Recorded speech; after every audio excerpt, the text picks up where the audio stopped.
Hi, I'm Dave. Hi, I'm Greg. Hi, I'm Nate.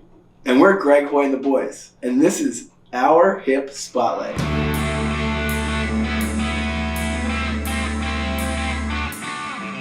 Dave and I met in New York City 20 years ago. Dave was the drummer in what was called punk, rock, heavy metal karaoke every Monday night at Arlene's Grocery in the Lower East Side. And I love karaoke. And then I became the host of said band, and Dave and I became fast friends. And then he started playing drums in my band. And Nate, how did we meet?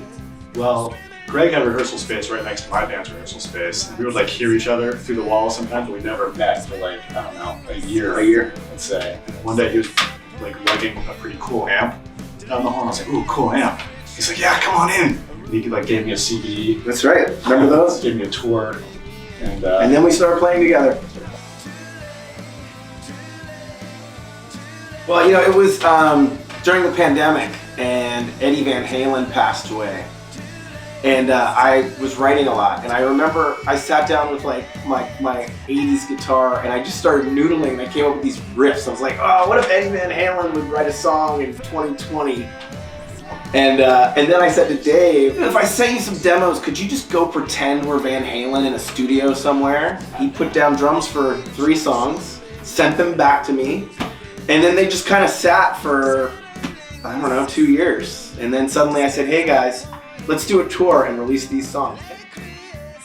We shot it in my backyard, which is outside of San Francisco in California. And it was a moment where I finally got to take all of my many guitar amplifiers out of the garage and line them up like we were playing a show. And our friend Will shot it. We did it in, an hour and a half. Didn't take long to be goofy. I edited down an edit of it. We went and hung out with our friend Ryan, who has a van called Vanama, that he too was inspired to make look like Eddie Van Halen's guitar during the pandemic after Eddie Van Halen passed away. And then my dear friend Carissa Johnson did all the effects for it. I just sent her an edit of it. She lives in Brooklyn.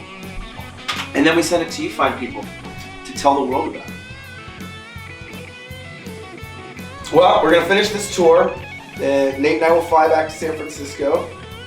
And then the next few months, it's funny. We played a venue on this tour in Lidditz, Pennsylvania. And it's an old t-shirt factory. It's all brick.